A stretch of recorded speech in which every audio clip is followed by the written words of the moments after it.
What is going on, ladies and gentlemen, boys and girls? You know what time it is? Episode 33 up in the mix. We got a special guest, A2K, DeFi, and coming on to talk about exchange art. So before we get to it, you know what time it is. If you got an iPhone and or an Android, go ahead and do yourself a favor. Go to the App Store and or the Play Store and download the FTX app. Stay up to date with the latest cryptocurrencies and NFTs. Without further ado, you know what time it is. I am your host, Gaddis TV. What's going on? And yeah, let's get to it. Alrighty, and we're live and direct, A2K. So first off, hey, want to say thank you very much for coming in. Take some time out of your day and a quick just because you had me thinking about it earlier. So shout out to you. For people that will be coming in general, I know a lot of people in the space do honestly know you, but honestly, we got the podcast for everyone in general. So people that will be coming in general to Solana, NFTs, things like that. Can you just tell us a little bit who you are, kind of what you were doing before the crypto scene, and what got you involved in exchanges? I did consulting and product development in the past prior to crypto, and then I entered crypto. And I started doing a ton of DeFi and Ethereum. And then I got super excited in Solana this past year. And, since like the day one mint, I just fell in love. And, I saw a huge market gap. I actually originally was one of the original co-founders of Digital Eyes. Me and a bunch of folks from Digital Eyes left to start Exchange.art because we saw a huge market gap with the one-on-one artists and just in general, like how are we going to take NFTs to the next level, right? Mm-hmm. It's one thing just to have a bunch of PFPs and just have volume on that front. I guess that's attractive for some, but for us, it's like, how do we like really bring Web 3.0 in digital commerce to the next level? And that's really what drives us as a company. And we think that there's just a huge market opportunity with one-on-one artists, and nobody looks at them because they think, oh, there's just no volume, right? Mm-hmm. But in the end, all those one-on-one artists add up to a lot of volume, right? And so that's what we're really excited about. We're excited about unlocking people's potential and changing lives. 100% on that one. What I guess is that what made y'all go to the one-on-ones, or is y'all site I guess strictly for one-on-ones, or is for everything, or yeah, no, that's a really great question. So for us, we actually are different than a lot of people. So whenever you, so a few things. One, we have this concept of brands and collections. So like one brand can have multiple collections underneath that brand. And what that allows us to do is whether you're a music label and you have multiple albums, whether you're a publisher and you have multiple books, whether you're an artist with multiple collections, whether you're a game development studio with multiple games, you now can actually operate in this NFT world versus just having collections only. It makes no sense based on how businesses operate, right? It's a very immature look of the future. And so what we wanted to do is we wanted to have brands and collections so that we can really unlock, again, the future of commerce. And then secondly, we have categories. So if you want to buy PFPs, great. We have a place where on our homepage, you can scroll through Netflix style and find the collection you want. We also have an amazing search where you can, if you wanted to find a collection name, you can. If you want to just search for every sombrero across every collection, you now can do that. We search by the brand, collection, the metadata. So we have a really, really probably the most robust search out of any blockchain. So really excited about that as well. And so for us, if you want to buy PFPs, you 100% can. If you want to buy one-on-one art, you 100% can. And you're going to be able to find what you're looking for because we categorize all the work. So we think that we can be a place for everybody, but based on our focus right now, we're going all in on the one-on-ones. We think that's a huge space that nobody's taking nobody's taking it seriously. And we are really, really excited with the progress today. We just launched our mentor, and just that thing is going burr. Okay, that thing is just minting. Going burr. I like it. It's just going burr. So that was that y'all's, I guess, first one of one on the website, or What is I guess for people that are listening that might want to say and check it out, what is that? So a 101 is like somebody that instead of like doing a big generative like 10,000 piece drop, a 101 is like I'm basically manually creating each of these pieces. I'm manually minting each of these pieces. And so it could be one piece collection. It could be a 10-piece collection. Could be a 30-piece collection, maybe up to 100 over the course of a month, right? But each one is hand done. And it's not, again, a generative collection where we're taking like 170 traits and combining that with a base model to create an NFT. So it's a little bit different, right? They're both really cool. But the buyers and I would say the criteria of buying them are different. People think about them differently. You're more likely to put a 101 piece in your home. Definitely. As an example. No, 100%. I know a lot of people that are listening or will listen to it.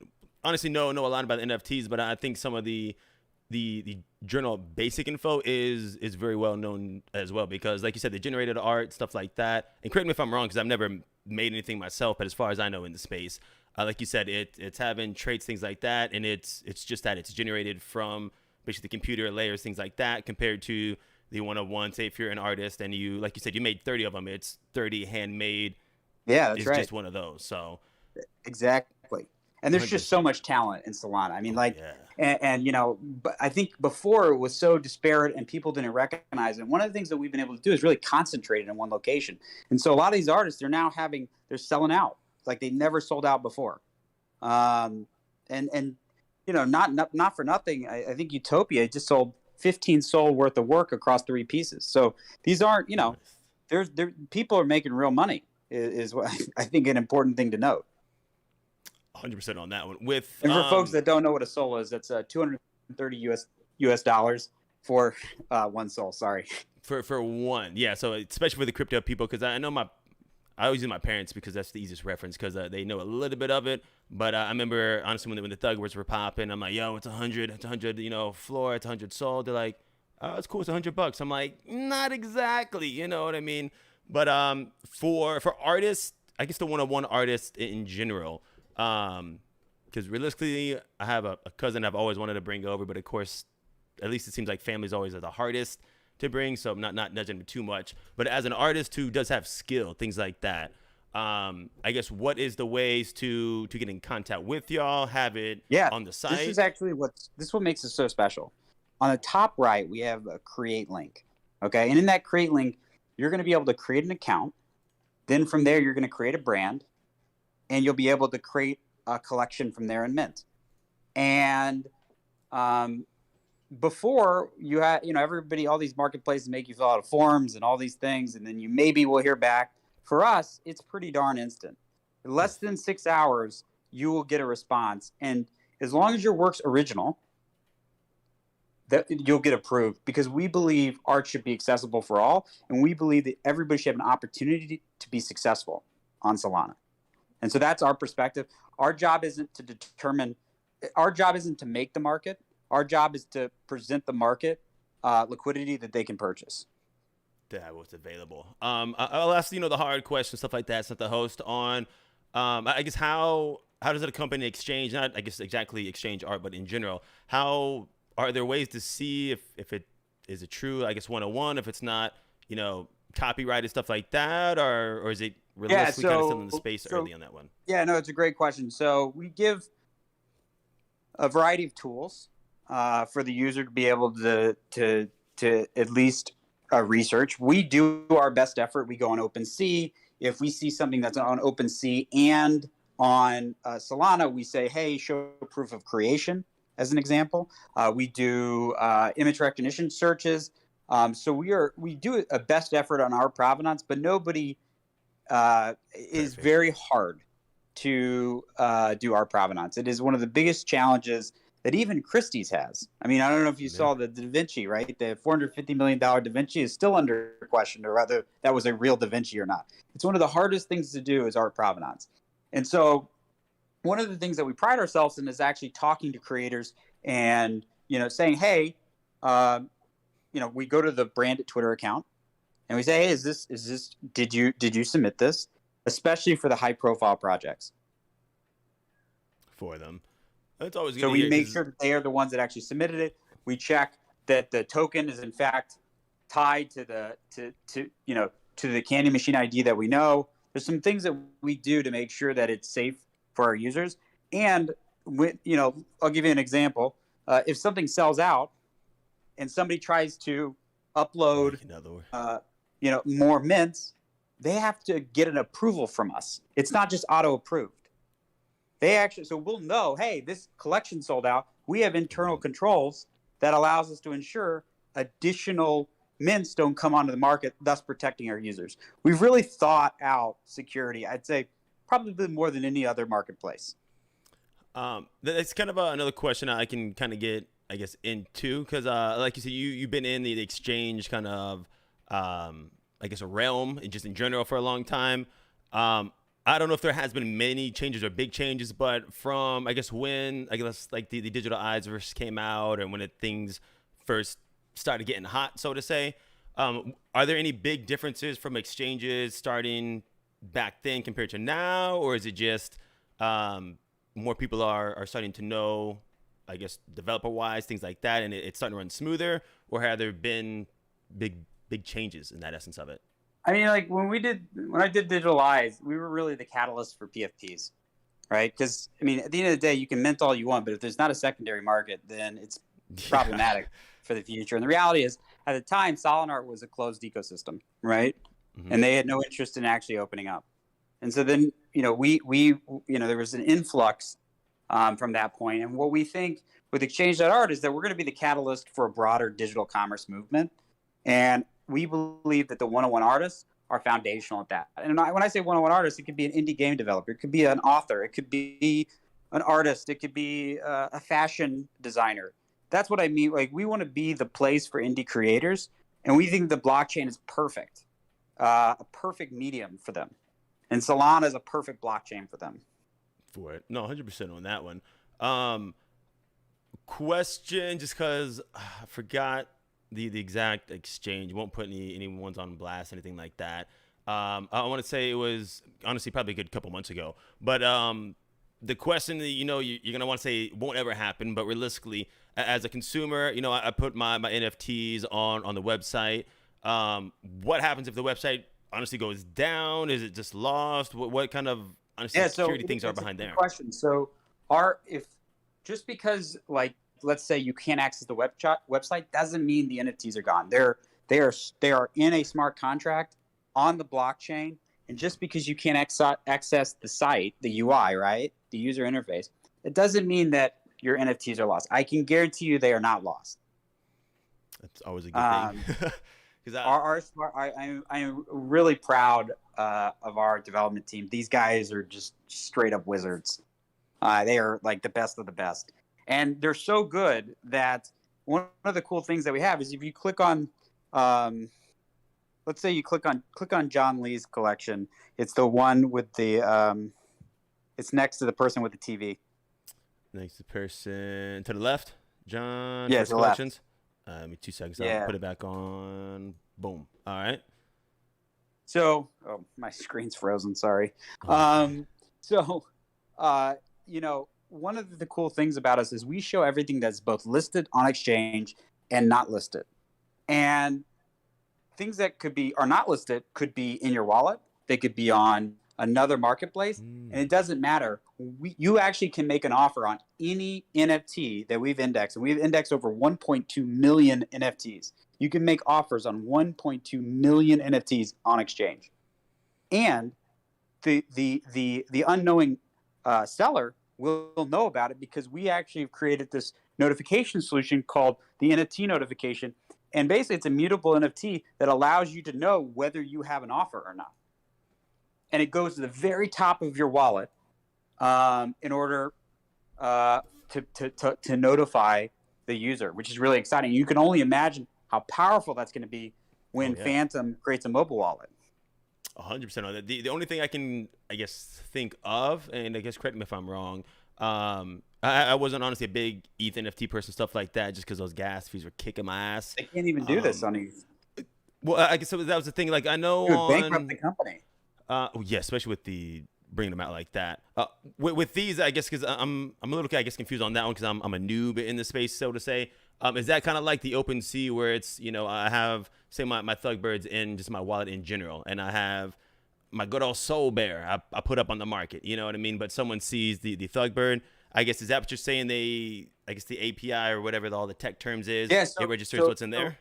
So let's say you have a ThugBird in your wallet. It's not listed, but you were to go to the ThugBirdz on exchange.art. You found that ThugBird, that's your ThugBird, in your wallet.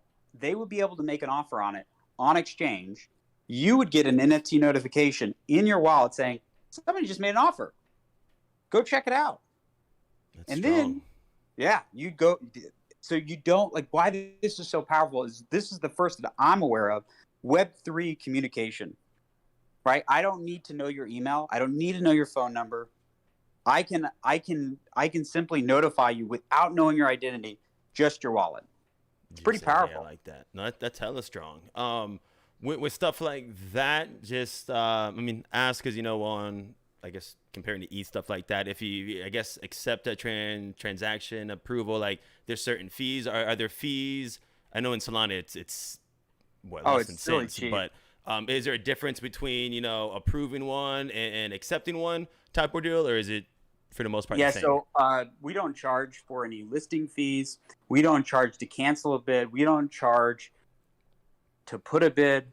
You simply only get a charge from us when a transaction is complete, right? When a sell is made, the buyer has to, those fees are incorporated into the price. Nice. And that's the only thing, right? We have a 2.5% transaction fee. And outside of that, every time you make a transaction, you have to pay the people that do the payment processing on the network, the Solana validators, but you're not paying us. Heard that. Honestly, I like that a lot because I remember when I first got into the scene and everything like that. Again, I'm that typical, day by day, American, not crazy money, anything like that. When I would have, I think it was even the Soul Bear, you know what I mean? When I was, I think Digital Eyes, that was my second mint in general. I remember seeing it at 10. I was like, oh, dude, like this guy knows what he's doing. It's going to go strong. Next day, I was like, oh, shit.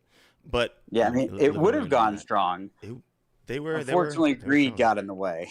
100% on that. But I guess that was the first time really when I knew about fees and that essence of it, because I remember I was thinking about putting on like the Soul Bear at the time. Again, I had maybe like 0.5 Solana, something like that. But I was like, 0.1. Then I was thinking, man, because my buddies is one of the person, I'm going to put it on, take it off. And that adds up. You know what I mean? So for y'all's site, you said you don't have it on there. Again, it's a super simple question. Most people that are going to be listening to this podcast at first will know what they are. But for the mama pops, everyone who's coming in, like, what are those fees? Why are they usually there on exchanges? Are they necessary? So let's talk about it. So if you're an artist, right, in the real world, you go to a gallery to sell a piece of work. That gallery takes 50 to 70% of the price. Only 30 to 50% goes to the artist. So in our model, we just take 2.5%, and the artist gets to keep everything else. And not only that, what else is super exciting, right? The other thing that's super exciting is that the artist gets a royalty on everything that is sold. So it could be 2.5% of every transaction after the primary sale. It could be 5, it could be 10. Before, the artist got nothing. So every time we go to a Christie's auction, guess what? Artist gets 0. The $60 million secondary auction on Christie's, artist gets 0. In this world, in this future, the creator actually gets a cut of it. That's really powerful. That's something that just, like, that's a huge paradigm shift for the creator.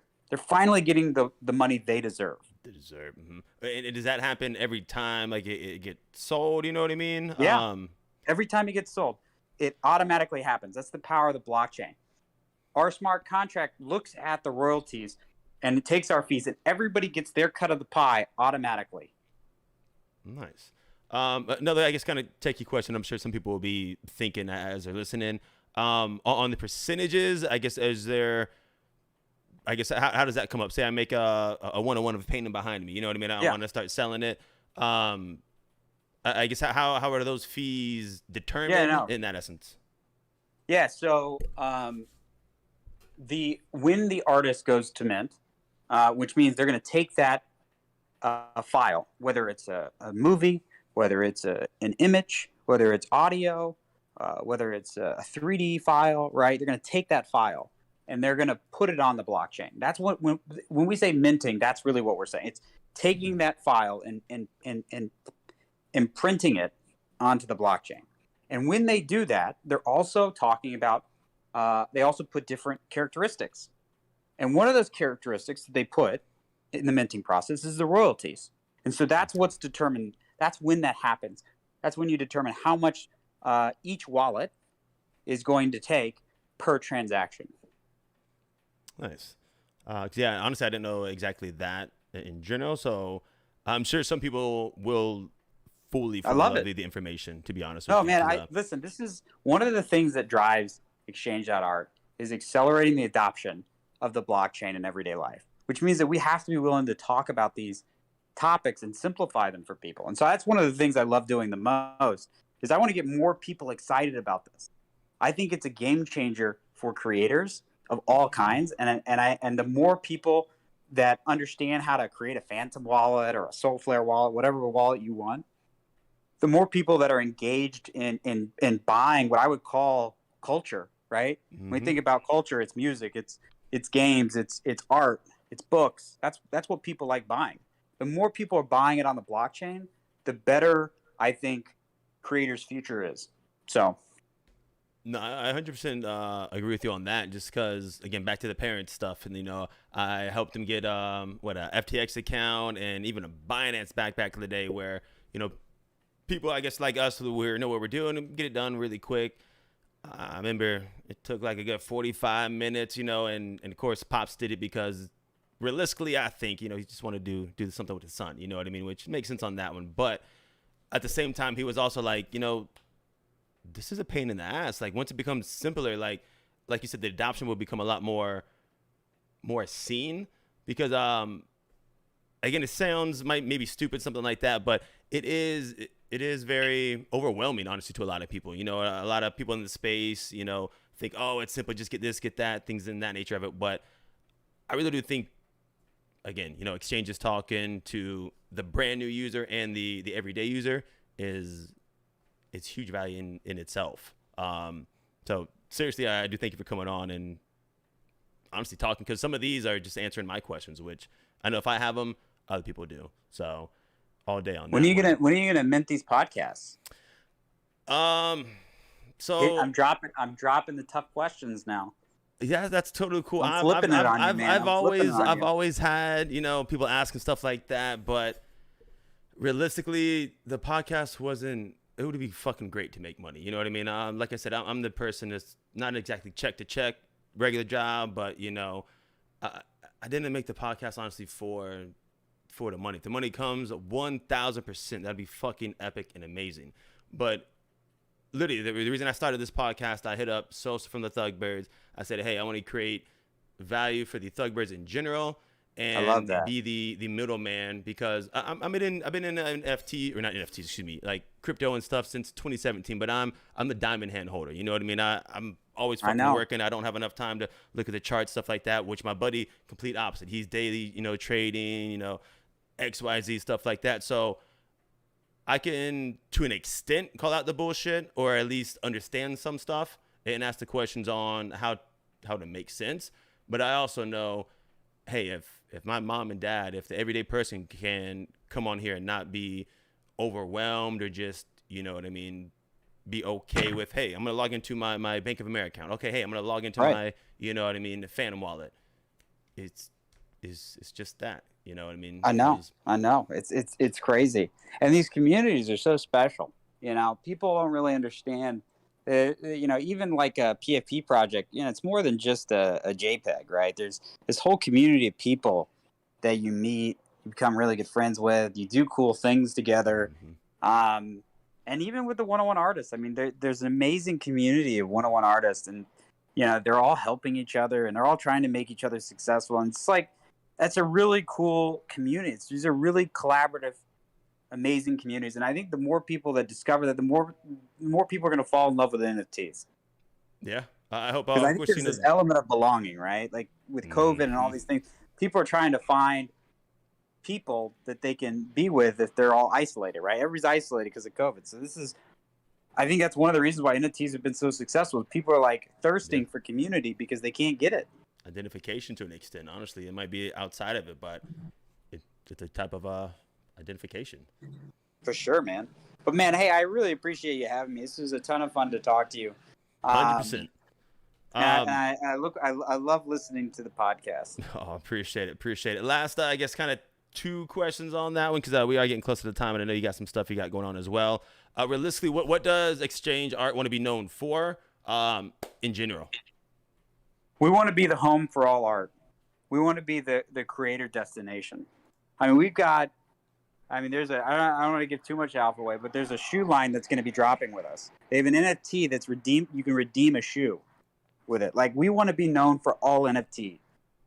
Our focus right now, obviously, is one-of-one art, but we are expanding that rapidly, and we have PFPs as well, and they do great with us. So we want to be the art destination of Solana, and we're going to continue to bring amazing innovation. The NFT notification is just the start. Right, we've got really exciting stuff along the way. We've got auctions coming. We've got brand pages coming. We've got so many new capabilities that are going to unlock one-on-one creators and so much more. I mean, that's what this team is really known for. It's known for thinking outside the box and building things that don't exist anywhere, including Ethereum. Our goal is to really raise the bar of innovation on Solana. We're going to continue to do that. Hell yeah, man. That's what I'm talking about on that. I guess any really last points, anything like that you want to, I guess, bring up that we haven't really talked about that you're excited on, even though you just mentioned a lot of them. Anything else, though? I think the thing that excites me the most is if you're a creator and you're interested in coming to Solana, or you're a creator on Solana and you need help minting, reach out to me. You know, my Twitter handle is A2KDeFi. I'm here for you. The whole team is here for you.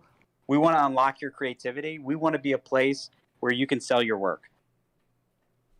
Hell yeah. And if people are out there and you see him on Twitter as well, show him some love. And he's always in Twitter spaces as well. On that note, though, stick around for 2 quick seconds. I'm going to go ahead and end it, and we'll get to it. So on that note, ladies and gentlemen, boys and girls, once again, thank you very much, A2K, DeFi, for coming in, showing some love. As always, y'all, it's been fun. Go ahead and hit the follow on the ThugBirdz Twitter, Twitch, YouTube, Spotify. And until next time, y'all.